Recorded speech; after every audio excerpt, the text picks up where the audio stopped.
외롭고 고독한 시간을 잘 견디지 못합니다. 힘들어합니다. 그러나 놀랍게도 하나님은 하나님의 사랑하는 자녀들에게 외로운 시간, 고독한 시간을 주시고 그런 시간을 보내게 하십니다. 그런 환경을 친히 만드십니다. 그래서 친숙한 사람들과 결별하게 하시고 또 익숙했던 환경에서 멀어지게 만드시고 또 우리가 참 좋아했던 것들을 가까이 하지 못하도록 환경을 그렇게 만드십니다. 대표적인 사람이 아브라함이죠. 대대로 본토 친척 아비 집에서 살았던 아브라함을 어느 날 갑자기 부르셔서 떠나라고 하십니다. 정든 곳, 모든 것이 인프라가 있는 곳에서 떠나라고 말씀하세요.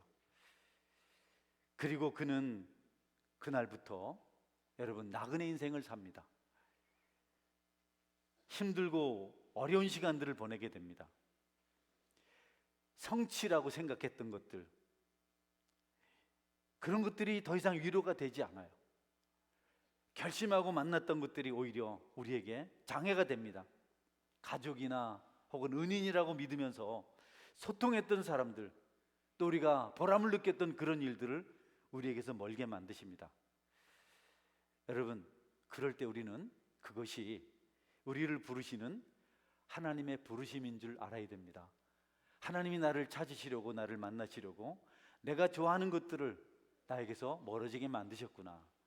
내가 즐겨하는 것들이 나에게 의미가 없어지게 하셨구나. 고독한 시간은, 외로운 시간은 하나님 앞에서 머물면서 아무것도 하지 않는 시간이다, 이렇게 말을 합니다. 아무것도 하지 않는 시간. 주님 일에 쓰임받는 일꾼들은 분주하게 될 때 어리석어집니다. 너무 할 일이 많고 너무 만날 사람이 많고 그러면 그들이 여러분 어리석어집니다. 다시 말하면 바보가 됩니다. 분별력이 사라집니다. 그냥 사는 것이 돼버립니다. 하나님의 뜻을 알지 못하고 영혼은 황폐하게 됩니다. 분주하지 않으면 안 되는 사람들이 있는데요, 좋은 현상이 아닙니다. 분주하면 하나님과 교제하는 시간이 없고 그래서 결국 피폐하게 됩니다. 여러분이 분주할 때, 여러분이 힘들어 살 때가 있는데 누구를 위해서 그렇게 하는지를 한번 생각해야 됩니다. 나는 오늘 왜 이렇게 분주한가? 나는 왜 이렇게 힘들게 살아야 되는가? 그것이 여러분을 위한 것이라면 멈추셔야 합니다. 그러나 하나님을 위한 것이라면 여러분 얼마든지 바쁘게 수고할 수 있습니다. 여러분, 고요함을 상실하는, 고요함이 없는 그 분주함은 하나님의 일을 감당하지 못하게 만듭니다. 바쁘기만 하면 하나님의 일은 이룰 수가 없습니다. 영혼을 돌보고 살리는 역할을 해야 하는 성도들은 마음에 평안이 있어야 하고 담대함이 있어야 하고 영혼에 고요함이 있어야 합니다.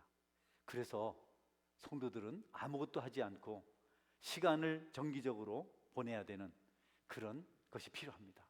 여러분이 아무것도 하지 않고 시간을 정기적으로 그렇게 보내야 되는 것들 기억하시길 바랍니다. 근데 어떤 사람들은 그렇게 말하면 놀아야 되겠다, 게으르게 살아야 되겠다, 이렇게 생각하는데요, 아닙니다. 그 시간은 하나님을 만나서 여러분의 영성을 배양하고 또 문제를 발견하고 그리고 능력자가 되어서 그런 것들을 해결하는 시간입니다. 할렐루야. 우리는 자꾸 쉬라, 안식을 가지라면 자꾸 노는 걸 생각해요. 그런데 아닙니다. 하나님을 만나서 재충전하는 것을 말합니다. 수학자고 철학자였던 파스칼은 인간의 모든 불행은 방 안에 가만히 있지 못하기 때문에 시작된다. 가만히 앉아서 묵상하는 사람은 불행해지지 않습니다. 그러나 저지레 하는 사람들은 자신의 불행을 초래하죠. 여러분, 우리도 똑같습니다. 우리가 하나님 앞에 있지 않으면, 하나님 앞을 우리 돌아보지 않으면 우리도 여러분 불행한 삶을 살아갈 수밖에 없습니다. 특별히 지도자들은 더 그렇죠. 교회 직분을 받은 분들이 혼자 있는 시간을 경건하게 보내지 못하면 자신을 넘어서 다른 사람을 불행하게 만들 수 있다. 홀로 조용히 하나님 앞에 자신을 돌아보며 그렇게 시간을 보낼 수 있는 지도자는 안정된 지도자입니다. 여러분이 그런 지도자가 됐으면 좋겠습니다. 열심히 일할 때와 아무것도 하지 않을 때를 분별할 수 있어야 됩니다. 때로는 하나님은 우리가 하나님 위해서 무언가를 하는 것보다 하지 않는 것을 훨씬 중요하게 생각해요. 내가 무엇을 하는 것보다도 안 하는 데가 더 중요할 때가 있다. 앞서서 말씀드린 대로 아무것도 할 수 없는 환경으로 우리를 이끌어 가세요.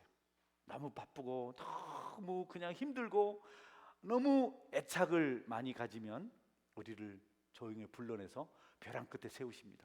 그리고 거기서 잠잠히 하나님만 바라보게 하십니다. 그럴 때 우리는 하나님을 만날 수가 있고 하나님을 볼 수가 있습니다. 이스라엘 백성들은 홍해 앞에 섰을 때 많이 두려웠습니다. 두려웠을 뿐 아니라 원망하고 불평하면서 여러분 그들의 지도자 모세를 난감하게 만들었습니다. 앞은 홍해가 가로막고 있었고 뒤는 군대들이 추격해 오고 있었고 좌우는 모래 언덕이고, 여러분 그럴 때 이스라엘 백성들의 선택은 원망하고 모세를 대적하는 것이었습니다. 그럴 때 하나님께서는 모세에게 이스라엘 백성들에게 전할 말씀을 주셨어요. 그 말씀이 가만히 있어 하나님의 일하시는 것을 보라. 출애굽기 14장 13절 14절입니다. 내가 백성에게 이르 너희는 두려워하지 말고 가만히 서서 여호와께서 오늘 너희를 위하여 행하시는 구원을 보라. 너희가 오늘 본 애굽 사람을 영원히 다시 보지 아니하리라. 여호와께서 너희를 위하여 싸우시리니 너희는 가만히 있을지니라. 아멘.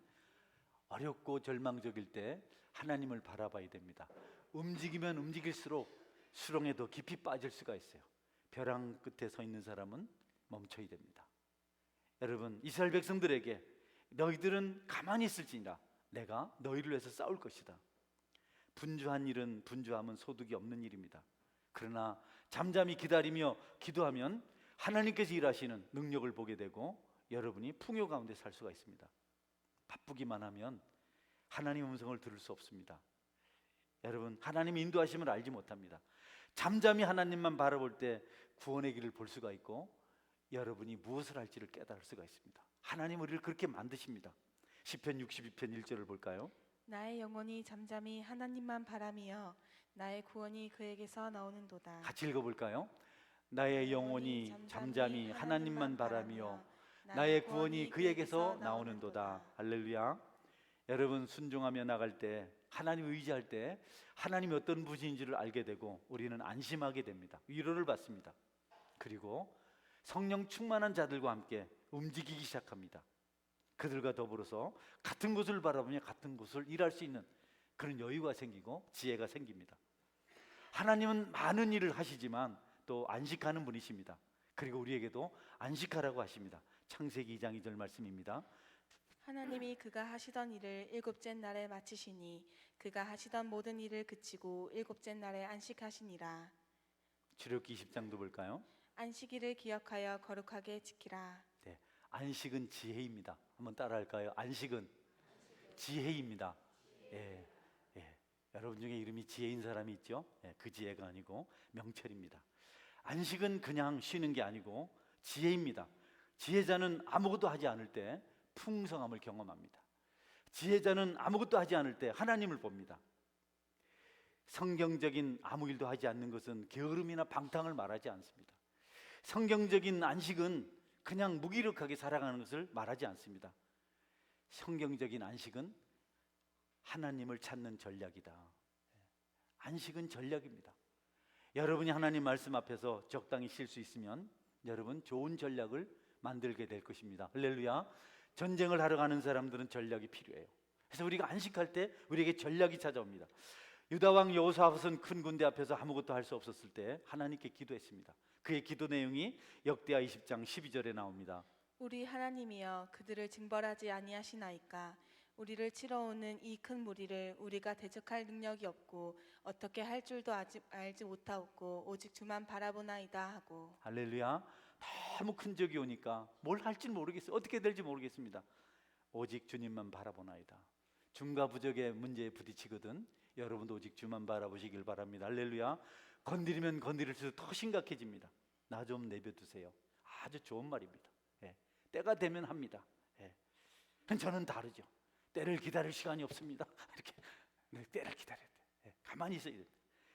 대적들의 강함을 보고 왕은 백성들을 불러 모아서 함께 기도했습니다. 역대하 20장 3절 4절입니다. 여호사밧이 두려워하여 여호와께로 낯을 향하여 간구하고 온 유다 백성에게 금식하라 공포하매 유다 사람이 여호와께 도우심을 구하려 하여 유다 모든 성읍에서 모여와서 여호와께 간구하더라. 할렐루야. 하나님 앞에 다 같이 기도했습니다. 다른 걸 선택하지 않았습니다. 사울처럼 군대를 모으고 군대가 떠나가는 것이 불안해서 갈팡질팡하지 않았습니다. 여호사밧은 백성들을 모아서 우리 기도합시다. 이 적은 우리 힘으로 물리칠 수 있는 적이 아닙니다. 이제 알아야 됩니다. 우리가 할 수 있는 일이 있고 하나님께서 할 수 있는 일이 있는데 우리가 기도할 때 하나님께서 일하십니다. 그렇게 기도했습니다. 여러분, 하나님께서 약속하셨어요. 이스라엘에서 싸우시겠다고. 20장 15절입니다. 야하시엘이 이르되 온 유다와 예루살렘 주민과 여호사밧 왕이여 들을지어다. 여호와께서 이같이 너희에게 말씀하시기를 너희는 이 큰 무리로 말미암아 두려워하거나 놀라지 말라. 이 전쟁은 너희에게 속한 것이 아니요 하나님께 속한 것이니라. 할렐루야. 기도하니까 네가 할 일 아니다. 네 힘으로 안 되는 일이다. 내가 할 것이다. 이 전쟁은 하나님께 속한 것이다. 이렇게 말씀하셨습니다. 하나님은 의지하라고, 하나님 의지하라 하십니다. 17절도 볼까요? 이 전쟁에는 너희가 싸울 것이 없나니 대열을 이루고 서서 너희와 함께한 여호와가 구원하는 것을 보라. 유다와 예루살렘아 너희는 두려워하지 말며 놀라지 말고 내일 그들을 맞서 나가라. 여호와가 너희와 함께하리라 하셨느니라 하매. 아멘. 너희들이 할 일이 없다. 정말 큰 전쟁인데요. 한 사람이 더 필요한데요. 그냥 어린 아이들도 와야 되는데요. 너희들이 할 일이 없다. 너희들이 해봐야 아무 소용없다. 내가 할 거다. 두려워하지 말고 그냥 그들을 맞서서 나가라. 여러분, 그냥 가만히 있으라고 하진 않았어요. 맞서서 나가라. 너희들이 맞서서 나가면 내가 너희와 함께 하겠다. 전쟁의 결과는 승리였습니다. 적을 물리친 것은 유다 군사가 아니고 하나님께서 일하시니까 자기들끼리 싸워서 질이 멸렬했어요. 제가 읽어드릴게요. 23절 24절인데요. 곧 암몬과 모압 자손이 일어나 세일산 주민들을 쳐서 진멸하고 세일 주민들을 멸한 후에는 그들이 서로 쳐 죽였더라. 유다 사람들이 들 망대에 이르러 그 무리를 본즉 땅에 엎드러진 시체들뿐이요 한 사람도 피한 자가 없는지라. 세일 사람들도 이스라엘 편이 아닙니다. 에서의 후예들입니다. 그 에돔 사람들입니다. 세일산에서 살았습니다. 그들을 모압과 암몬 사람들과 다 쳐 죽였어요. 그리고 그 쳐 죽이고 나더니 자기들끼리 싸웠어요. 살아남은 자가 한 사람도 없었습니다. 이스라엘 사람들이 높은 망대에서 보니까 온통 시체만 줄비했습니다. 여러분, 가만히 있는다는 것은 무기력한 상태를 말하지 않습니다. 하나님을 의지하고 나가는 것입니다. 할렐루야. 나가는 것입니다. 여호수아는 군대를 거느리고 전쟁터에 나가야 했습니다. 모세는 가만히 있어서 기도했습니다. 다윗은 하나님의 이름을 의지하고 골리앗에게로 달려갔습니다. 그런데 가만히 있었던 사람들이 있었어요. 이스라엘 왕 사울과 이스라엘 군대들은 가만히 바위 틈에 가만히 숨어 있었어요. 여러분은 나가는 자입니까? 숨어 있는 자입니까? 사람들은 숨어 있으려고 해요. 그것을 안식이라고 생각해요. 아닙니다. 예수님은 죄인들을 구원하시려고 십자가에 달리셨습니다. 잘 들어보세요. 예수님이요 십자가에 달리셨습니다. 그런데 그 조롱하는 자들은 내려와서 한번 네가 원수를 갚아봐라. 예수님 내려올 수 있는 능력이 있었는데 거기 그냥 계셨어요. 이상하잖아요. 여러분, 예수님 내려오셔서 그냥 그들을 죽이고 했으면 이 땅에 구원의 은혜가 임하지 않았습니다. 첫 번째 아담은 제 멋대로 제 판단대로 행동해서 선악과를 먹고 온 인류를 파멸시켰습니다. 두 번째 아담이 똑같이 자기 의향대로 자기 생각대로 움직인다면 똑같이 우리는 구원받지 못하고 멸망받은 자로 살게 될 것입니다. 잘 구별하셔야 돼요. 움직임, 분주함, 하나님을 바라봄, 그것이 무엇을 의미하는가?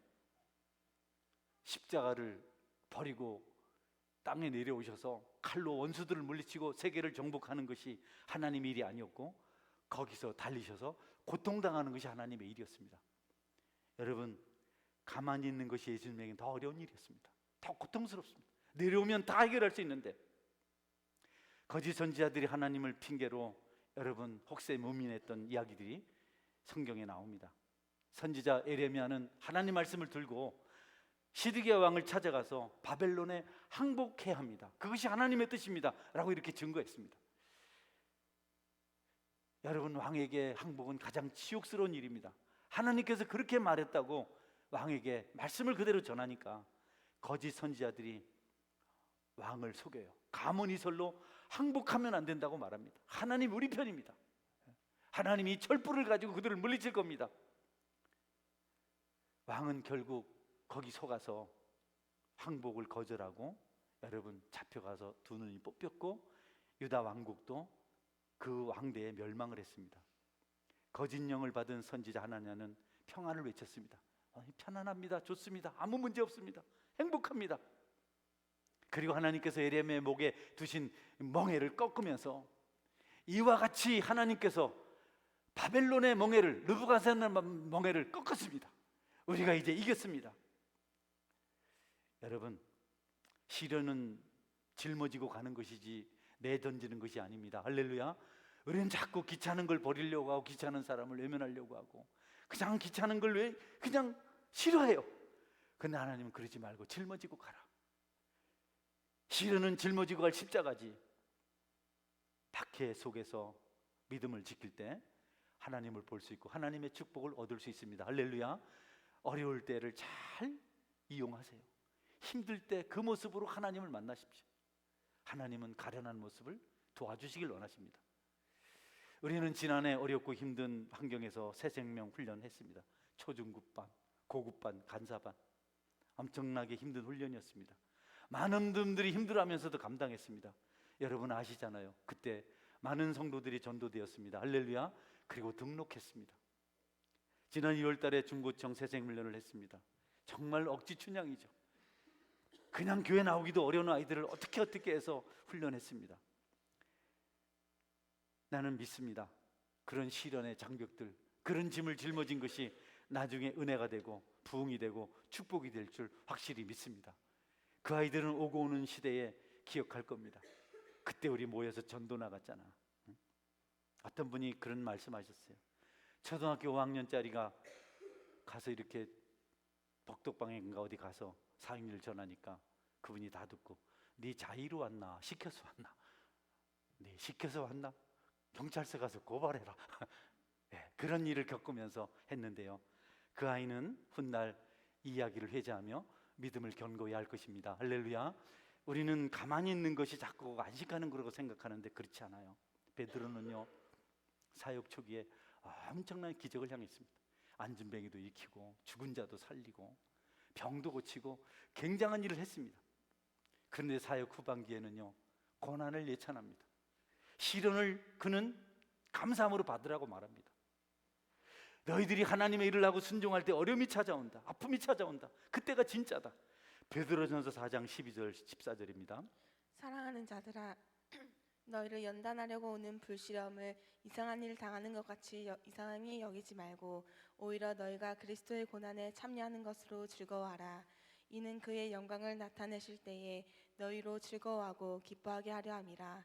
너희가 그리스도의 이름으로 치욕을 당하면 복 있는 자로다. 영광의 영 곧 하나님의 영이 너희 위에 계심이라. 할렐루야. 여러분이 주님 일하다가 어려움을 겪거든 이제 비로소 주님께서 나를 인정하셨구나. 이제 비로소 주님께서 나에게 십자가를 맡기려고 하시는구나. 예, 그렇게 생각하면 맞습니다. 어린아이에게는 짐이 없습니다. 세신자에게는 초신자에게는 부담이 없습니다. 행복하기만 합니다. 신앙생활은 전투입니다. 박해가 따릅니다. 마귀는 평화라고 속삭이지만 그렇게 충동하지만 기도를 멈추라고 말하고 부담을 내려놓으라고 말하지만 하나님은 짐을 짊어지라고 말씀합니다. 내게로 와서 내 짐을 지라. 내 멍에를 메라. 내 짐은 가볍고 내 멍에는 쉬우니라. 여러분 생각해 보세요. 여러분의 싱크대에 자꾸 그릇이 쌓입니다. 설거지거리가 자꾸 쌓입니다. 여러분은 말합니다. 아무것도 안 하는 것이 좋은 거야. 그것이 하나님의 뜻이고 하나님께서 하실 거야. 재밌게 노는 것, 즐기는 것, 편안한 것, 부담이 없는 것, 그게 진짜야. 그래 나는 설거지 하는 인생으로 살지 않겠어. 그래서 게으름을 피우면 여러분의 집안에는 악취가 풍기고 파리가 꼬이게 될 것입니다. 만약에 그릇을 깨끗이 닦는다면 제가 확신할 수 있습니다. 여러분의 기쁨과 만족, 흐뭇함이 임하게 될 것입니다. 삶의 환경도 가족들도 행복하게 될 것입니다. 어릴 때 소를 키웠어요. 우리 집에서. 소가 재산이죠. 너무 힘듭니다. 비가 오나 눈이 오나 소 꼴을 베러 가야 됩니다. 우리만 소를 키우는 게 아니고 뭐 한 달에 한 번 먹이는 게 아니고 매일 풀을 베러 가야 됩니다. 온 동네에 소 있는 집이 다 그렇게 합니다. 주변 산에 풀이 없어요. 민둥산이에요. 어디 가서 오늘 또 꼴을 한 짐 비워오나. 여러분 얼마나 귀찮은지 모릅니다. 비 올 때 그 지게 짊어지고 비에 젖은 풀을 베는 일이 얼마나 힘든지 모릅니다. 농사일 안 지고 오래 지났어요. 10년이 지난 뒤에도 산에 올라가면 소가 좋아하는 풀이 보입니다. 우리 고향에서는 안달미래요. 안달미, 새갱이다, 뭐 갈대나 그런 종류인데요. 소가 좋아하는 거죠. 그게 그냥 길가에 있으면 야, 소 주면 좋겠다. 소도 없는데 도시에 살면서 얼마나 힘들었는지. 우리 고향에서는 그 풀을 안달미, 새갱이 이렇게 했어요. 충청부도 충주 사투리입니다. 예. 여러분 겨울에는 소죽을 끓여서 줘야 됩니다. 외양간을 청소해야 됩니다. 냄새 많이 납니다. 그러다가 오물이 묻으면 악취가 온몸에서 납니다. 뭐 그때는 빨래 자주 안 해 입었습니다. 겨울에 뭐 추운데 찬물에 잘 안 빱니다. 한 달에 한 번 빨았습니다. 냄새 많이 나죠. 근데 어느 해인가 아버지가 소를 팔았어요. 아, 좋더라고요. 외양간 청소 하나 되고 풀베로 한 가도 좋고 얼마나 좋은데. 그런데 우리 집이 가난했더라고요. 가난해졌더라고요. 아, 성경에서 나중에 그 중요한 교훈을 배웠습니다. 한번 잠언 14장 4절 볼까요? 소가 없으면 구유는 깨끗하려니와 소의 힘으로 얻는 것이 많으니라. 아멘. 우리에게 시련이 없으면 기쁨도 없습니다. 보상도 없습니다. 고난이 없으면 우리의 신앙이 성숙하지 않습니다. 여러분, 주님의 일을 할 때 많은 어려움이 있을 터인데 그것이 없으면 교회는 성장하지 않습니다. 그것을 이겨내야 주님을 만날 수가 있고 주님을 경험할 수 있고 부흥을 볼 수가 있습니다. 요셉은 큰 아픔을 겪었습니다. 형들이 질투하고 주인 마님이 거짓말을 시켜서 요셉에게는 어마어마한 고통이 찾아왔습니다. 엄청난 세월을 고난 가운데 살았습니다. 형들은 요셉을 노예로 팔았습니다. 세상에 자기 동생을 노예로 파는 형들이 어디 있습니까? 주인 마님은 누명을 씌워서 감옥에 보냈습니다. 그런데 요셉은 노예가 되었을 때도 감옥에 갇힌 죄수가 되었을 때도 원망이나 불평하지 않았어요. 감사하고 기뻐하며 하나님의 꿈을 이루는 생각을 하며 살았습니다. 사람들은 그런 요셉을 보면서 신뢰했고 따랐습니다. 감옥에 가서도요, 감옥의 모든 사분을 맡아서 감당했습니다. 모든 것을 요셉에게 시켰습니다. 요셉이 잘해, 요셉이 잘해, 요셉이 잘해. 요셉은 많은 일 때문에 힘들지 않았습니다. 여러분, 그러던 어느 날 요셉은 총리가 되었고 오래전에 꿈을 이룹니다.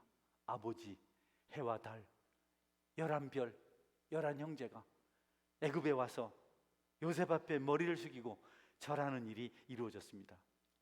요셉이요, 양식을 구하러 온 형들에게 신분을 감추고 이리저리 시험을 했습니다. 잘못을 깨달으라고 자기들끼리 수군거립니다.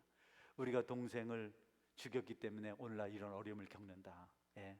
그런 다음에 요셉이 신분을 밝히죠. 내가 요셉입니다. 형들이 깜짝 놀랍니다. 두려웁니다. 큰일 났다. 그때 요셉이 뭐라고 말합니까? 창세기 45장 4절 5절 볼까요? 요셉이 형들에게 이르되 내게로 가까이 오소서. 그들이 가까이 가니 이르되 나는 당신들의 아우 요셉이니 당신들이 애굽의 판자라. 당신들이 나를 이곳에 팔았다고 해서 근심하지 마소서. 한탄하지 마소서. 하나님이 생명을 구원하시려고 나를 당신들보다 먼저 보내셨나이다. 할렐루야. 네, 하나님이 생명을 구하시려고 나를 당신들보다 먼저 보내셨나이다. 걱정하지 마소서. 한탄하지 마소서. 여러분, 놀랍잖아요. 그러니까 요셉은 시련을 감당했어요. 십자가를 짊어졌어요. 이겨냈어요. 그는 오랜 세월 외롭게 지냈습니다. 양식을 구하러 온 형제들을 만났을 때 분노가 아니라 감동으로 눈물을 흘렸습니다. 펑펑 울었습니다. 철천지 원수와 같은 형들을 담해놨는데 복수심이 생기질 않았어요. 고독한 시간을 보내는 동안은 하나님을 잊지 않았고 꿈을 잊지 않았고 하나님을 만나며 살았습니다. 그래서 마침내 총리가 되었습니다. 보디발의 아내가 유혹했을 때 요셉이 한 말이 뭡니까? 내가 하나님 앞에 어찌 죄를 짓겠습니까? 그는 계속 하나님 앞에 있었습니다. 그것이 고요한 삶이고 그것이 묵상하는 삶입니다. 야곱이 죽은 후에 요셉의 형들이 보복이 두려워서 벌벌 떨면서 우리 아버지가 우리를 그러지 말라 했는데, 그때 이 형들이 뭐라고, 형들에게 요셉이 뭐라 그럽니까? 두려워하지 마소서, 내가 하나님을 대신하리이까. 여러분, 노예 청년이 이제 막 17살 때 꿈꾸다가 잡혀갔으니까 또 20살이나 됐을 때 주인 마님이 여러분 요셉을 유혹해요. 그 주인 마님이 가지고 있는 매력은 노예 청년에게 완벽한 것입니다. 낯설은 이국 땅에서 외롭게 살 때 여러분 큰 최고의 권력자의 부인이 유혹을 했는데요, 그 유혹을 받아들이면 외로움도 떨칠 수가 있고 재미있게 살 수가 있습니다. 자기가 원하는 것을 누리면서 살 수 있어요. 그런데 그 유혹을 단호하게 거절합니다. 그는 하나님과 지내는 시간을 선택했습니다. 할렐루야. 여러분의 그런 유혹이 찾아온다고요. 하나님을 편에 설 건가, 아니면 눈에 보이는 세상의 즐거움으로 살 것인가? 하나님 없는 인생의 즐거움보다 하나님 주시는 꿈을 이루는 그것이 더 좋은 것이라고, 더 지혜로운 것이라고 생각하고 그걸 선택했습니다. 그래서 그는 꿈을 이루는 애굽의 총리가 된 겁니다. 성도 여러분, 그리스도인은 하나님 앞에서 외로운 시간, 고독한 시간을 보낼 수 있어야 합니다. 억울할 때 억울함을 사귀며 침묵할 수 있어야 합니다. 모든 일이 여러분을 외면할 때 혹 친구가, 여러분의 지위, 명예가, 재물이, 즐거움이, 삶이, 공의가, 진실이 여러분을 감옥으로 밀어넣을 때, 여러분을 배반할 때, 그때도 하나님과 함께 보낼 수 있어야 합니다. 바울은 그러기 위해서 자신의 있는 것까지도 배설물로 여기고 다 버렸습니다. 오직 십자가만 의지하며 살았습니다. 시련의 때 슬프다 억울하다 말하며 분노로 보복을 꿈꾸지 마십시오. 모든 일에 감사하며 하나님을 만나십시오. 그러면 여러분이 하나님 주시는 축복으로 풍성해질 수 있다. 우리의 신원을 감찰하시는 분은 땅에 있지 않습니다. 옆에 있지 않습니다. 우리가 보고 있는 푸른 하늘 저 너머 더 높은 곳에 계신 그분이십니다. 여러분은 그분을 신뢰하시는 은혜가 있기를 바랍니다. 할렐루야. 사람 보지 마세요. 사람에게 하소연하지 마세요. 여러분 전화 많이 하지 마세요. 별 도움이 안 됩니다. 여러분은 그 아픔을 가지고, 그 어려움을 가지고 하늘에 계신 하나님을 바라보는 그런 믿음의 사람이 되실 수 있기를 바랍니다. 할렐루야. 그럴 때 진짜 기쁨을 알 수가 있고 하나님의 도우심을 알 수가 있고 시온의 대로가 열리는 것을 경험할 수 있습니다. 그런 경험을 한 사람들은 하나님의 일하심을 간증합니다. 그리고 하나님께 영광을 돌릴 수 있습니다. 여러분에게도 요셉의 형들이 존재합니다. 보디발의 아내가 있습니다. 깊은 감옥이 있고 술 맡은 간원장 같은 사람들이 있습니다. 그러나 그 모든 일을 통해서 하나님을 바라볼 때 여러분 마침내 꿈을 이루는 요셉이 될 수 있다. 저는 제가 실수해서 어려움에 빠지는 분들이 있다는 생각을 해요. 느끼죠. 내가 말 잘못했구나, 큰일 났구나. 근데 그분들이 그것을 극복하고 예배 나오는 걸 볼 때 저는 생각해요. 저분은 성령의 사람이구나. 하나님의 축복을 받았구나. 하나님 더 많은 복으로 넘치게 하여 주옵소서. 존이라는 한 여자아이가 사촌 여동생 위니에게 이런 말을 했어요. 위니가 몸이 아픈 가엾은 이웃집 소녀를 위해서 바구니에 담겨있는 자기 사과에서 가장 잘 익은 빨간 사과를 골라 담는 것을 봤습니다. 아픈 이웃집 소녀에게 그것을 주려고. 그래서 언니 조니가 동생에게 묻습니다. 위니야, 하나님께서도 우리가 하는 것만큼 우리를 돌봐주실까? 아마도 하나님은 큰 가족을 돌보느라고, 온 세상을 살피느라고 너무 바빠서 우리를 알아주지 못하시는 것 아닐까? 하나님 큰 것의 매력을 느끼지 않으실까?